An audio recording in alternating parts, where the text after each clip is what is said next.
I pray that you may be active in sharing your faith so that you'll have a good understanding of every good thing that we have in Christ. And he says, your love has given me great joy and encouragement because you, and he's writing to Philemon, have refreshed the hearts of the saints.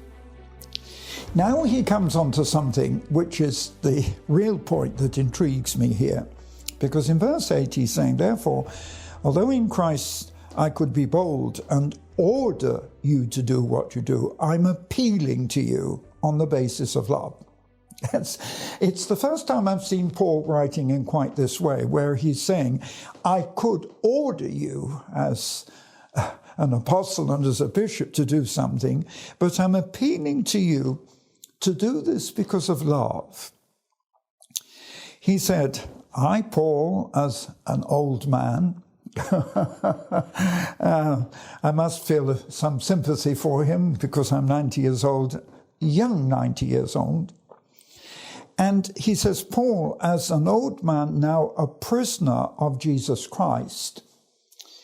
And the interesting thing is, he was literally in a prison, but he often refers to himself as the prisoner of Christ, as if the relationship that he has with Jesus is more than just being a follower. It's such a strong relationship. It's almost being a captive to the love and all that Jesus is. And, you know, sometimes if only we could see ourselves in that relationship, that we are almost captive, slaves to the power and the drawing power and the influence of the love that there is in Jesus.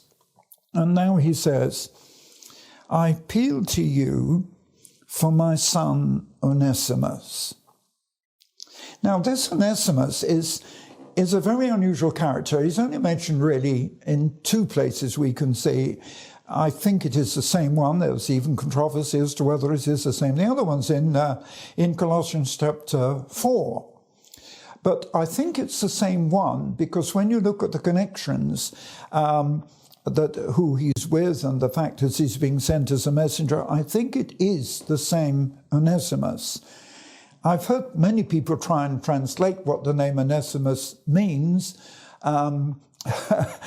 It appears that in the Greek it means useful, but I've heard somebody suggest it means something a little bit different. But anyway, Onesimus was a slave. But when you read the story, it's intriguing because he was an escaped slave. And if you look further on, you'll find out it appears that he was accused of theft. He'd stolen something.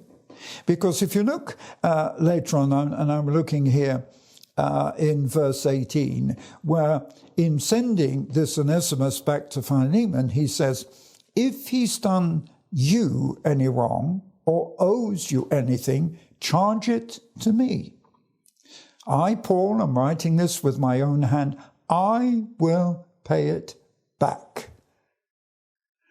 So whatever the accusation was, Paul is actually saying, I'll take the responsibility to pay this so that you can receive him back. Now, coming back to verse 10, so what Paul is saying is, I appeal to you for my son, Onesimus. So now he's calling him his son, who became my son while I was in chains.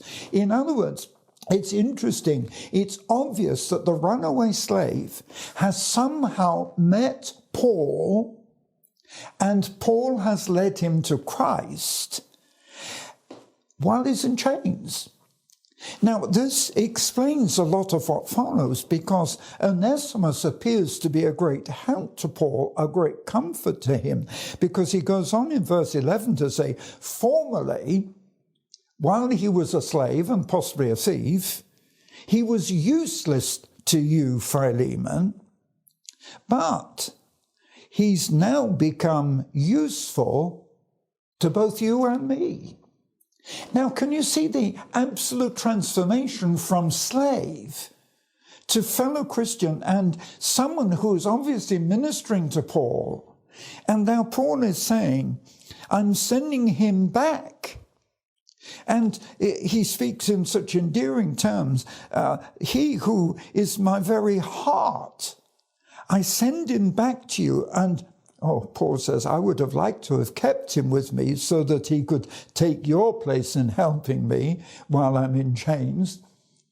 Isn't this an intriguing story? Here's the slave running away because he's accused of something, meets Paul, is introduced to Jesus, accepts Christ, becomes a Christian believer, and now becomes an active minister helping Paul while he's in chains in the prison. He says, of course, he was in chains for the gospel. I mean, Paul was not a criminal. I mean, no, the same. I spent a year in prison. That was for preaching the gospel and smuggling Bibles. But in verse 13, he says, I do not want to do anything without your consent. Now, I like what's happening here. Paul is saying, I don't want to compel you to do this, so that any favor that you do will be spontaneous and not forced. You know, it does bring out such a wonderful character, doesn't it? That Paul wants Philemon to be spontaneous in recognizing and receiving this slave back.